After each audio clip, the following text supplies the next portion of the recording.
Good morning once again, everybody. We are going to talk about the economy.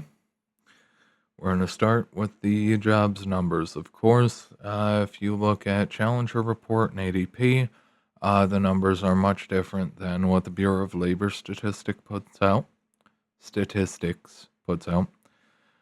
And of course, if you've been paying attention, a million jobs had to get purged from the rolls. Now, of course, this was, I believe, in regards to the 2023 data set. But regardless, all the numbers are bullshit. It's all psyops. It's all gaslighting. And you can't trust a single bit of it. All right? A single bit of it. This is part of the reason why, if you check out the business side of business consulting, um, numbers research and analysis is a specialty because you can't trust any other numbers. All right. Literally, the only numbers that you can honestly trust, assuming like you can generally trust numbers that you pay for. Um, but if you're getting them for free, there's an alternative motive hidden behind, ulterior motive hidden behind all of it. All right. And of course, it's obviously to pump up the numbers for one president or the other, one Congress or the other. Oh my God, look at how well we did on jobs. Meanwhile, everybody's fucking unemployed.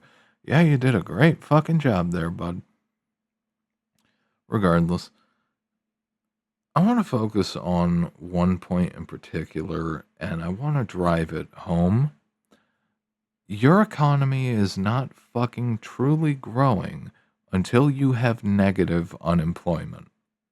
All right. Now I want you to just kick around the idea for a minute. What the hell does that even look like? And then think about what we've had for more than 2 decades. Well, unemployment is like 4 or 5%, and it occasionally shoots up when there's but for the most part, unemployment is kind of baked into the system. It's baked into a system built on bullshit numbers and fraud. That's exactly what it is. If you honestly had a growing, robust economy, you wouldn't have unemployment. You would have a lack of further employment. All right. If your economy was honestly doing well, you would have negative unemployment. You would have so many job openings that you would literally have to beg people who are currently working to take on an additional job. All right. And if not an additional job, have them push, if they have kids, push their kids to get jobs early to try to keep everything together. You would see companies fighting like a motherfucker for labor. You haven't seen that. You haven't seen it once, even during Coof. Even during Coof, you have not seen the level of desperation that you honestly need to see in order to say you have a strong economy. All right. People take on multiple jobs because they are suffering. They are struggling. They're trying to keep the bills paid. All right. If the economy was honestly good, you'd have negative 5% unemployment. You would need people to pick up more jobs. Wages would be increasing perpetually and it would keep up with the inflation. All right. Which most people don't expect, but it's a thing. And you've never seen it and you never will. This system will fucking collapse before you see the idea of negative unemployment.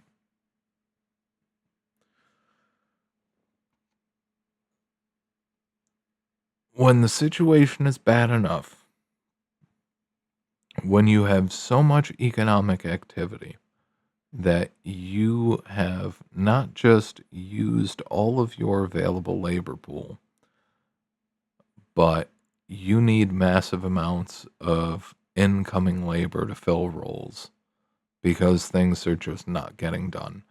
That's where the economy needs to be. That's where it should be.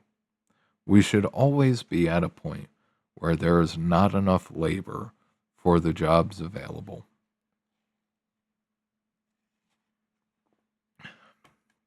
But that leads to disruptions. That leads to Karen getting pissed off that her mocha latte hasn't been stirred correctly, and she hasn't gotten the cold foam or whatever the fuck. I don't know about fancy coffee bullshit.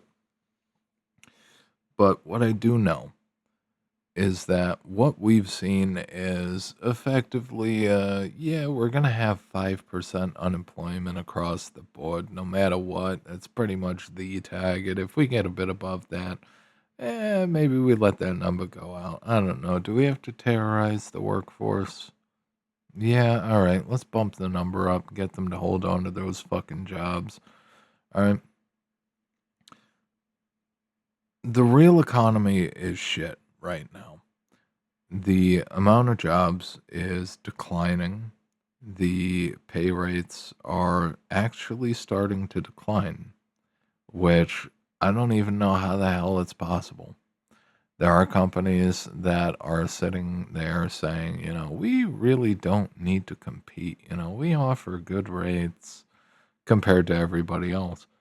And we really don't need to compete for labor anymore. It's just like, uh-huh. And on one side of their mouth, they feel the need to not have to compete for labor. But if you actually talk to their workforces, you find out that they've been running at the lowest headcount that they've ever had. And not only that, but they're all overworked, they're all stressed out, and they're all putting in applications, trying like hell to find a different job in hopes that they're not going to get run into the ground at the same level they are now. The real economy's fucked. It's been fucked for a long time. It's been fucked since 2008, and you can add the roots to 2008 starting as soon as we hit 2000. You can go all the way back to 93 if you want to bring up the talks of bankruptcy and receivership for the United States. Yeah, going way back. The reality is not only have we not seen an actually real good hopping economy, but we never will. In its current structure, we never will. There is too much corruption. The thing is, going back probably about 10, 15 years, I remember seeing, I don't know who puts it out, but there was essentially a shaded report of countries rated based on most corrupt to least corrupt. And of course, they'd put Russia and parts of Asia and China as the most corrupt countries on earth. And it's just like, oh, really? Oh, really? And then, of course, the Western countries are all peachy blue. And it's just like, yeah, yeah, because there's absolutely zero corruption in the West. Now, the difference is that corruption in the West is white collar and corruption in the East is blue collar. All right. In the East, you can, slip some cash to a cop and get out of problems. All right. Same thing in Mexico. If you run into an issue, cash in the right pocket could save your fucking life. All right. We cannot have an honestly booming economy because there are too many. Essentially, the West is economically constipated. All right. That's the best way to put it. We have way too many people who've gotten into positions of power and they refuse to let those go.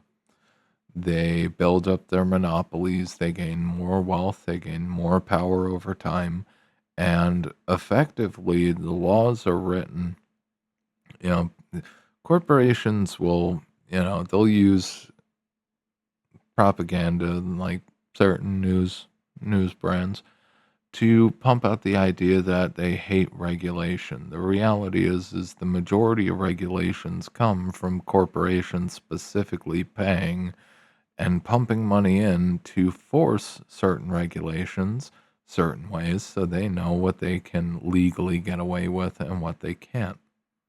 All right. Corporations have a vested interest in making sure that they can, on their legal side, get everything locked down and bulletproof so they can cover their ass to the highest extent possible. Okay? They've regulated the shit out of this country whilst claiming that they fucking hate regulations. They've regulated the shit out of this country, and the position that we're in now is it is not cost effective for anybody to try to compete with any of the businesses that we have right now. There is definitely plenty of reason to compete with these companies, but you're just not going to be able to financially endure it. Anybody, like, if you go back to Amazon and diapers.com, just, I won't go into the full story of that, but I want you to go do your research on it if you're not versed in it. That is what happens when you are an actual competitor. If you don't play dirty to stay on top,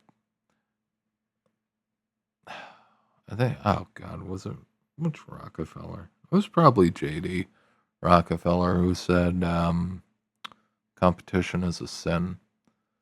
All right. There is no interest by the instilled elite in this country, the oligarchy in the West. There's no interest in you competing with any of their holdings, any of their empires. And if you somehow did compete, if you survived all of the bullshit that would be ahead of you for competing, the second you became a legitimate threat, you would have two options. You either get bought out and live in a nice house and live out the rest of your days taking Viking cruises with the boomers, or your business will be outcompeted into dust.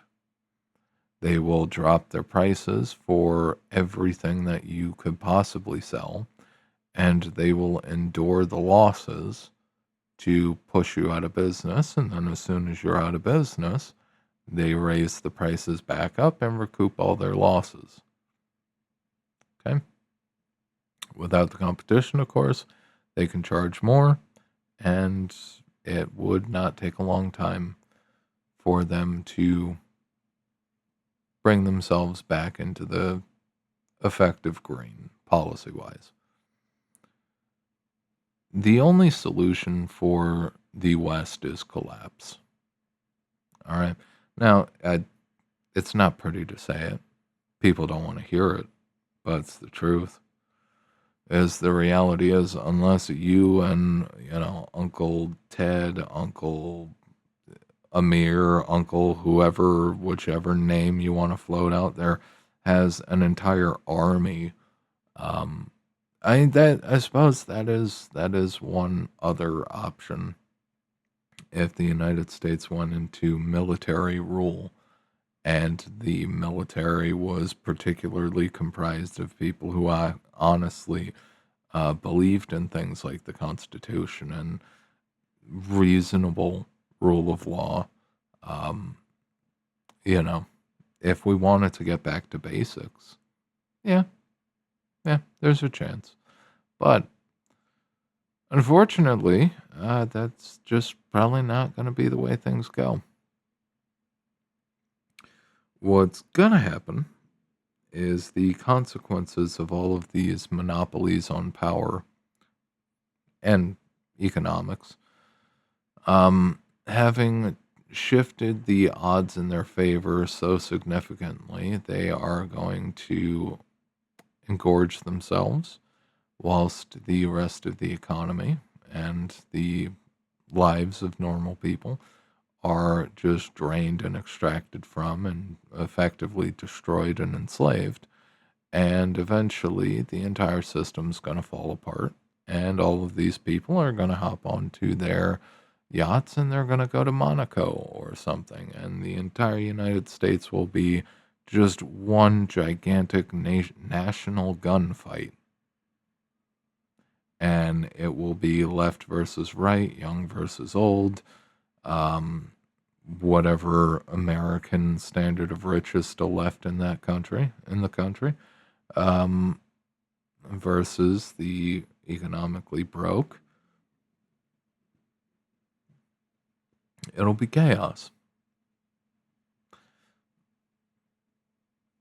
And then these people will just buy up all of Italy or Spain, and the process will repeat again.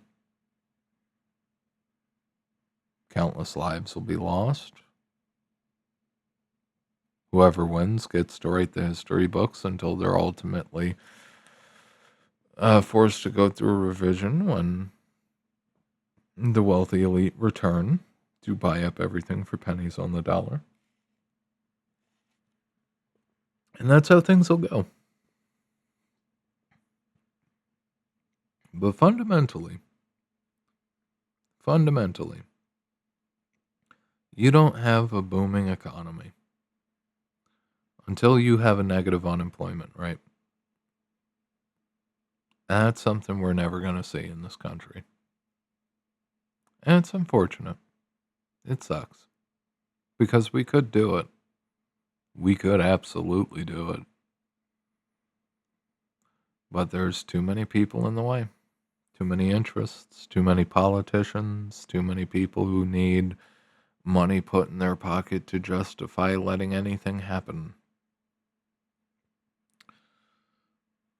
So we're just going to have to ride this bitch out to collapse. And with that, I'll end it here. You guys try to have a good one. I'll see you next time.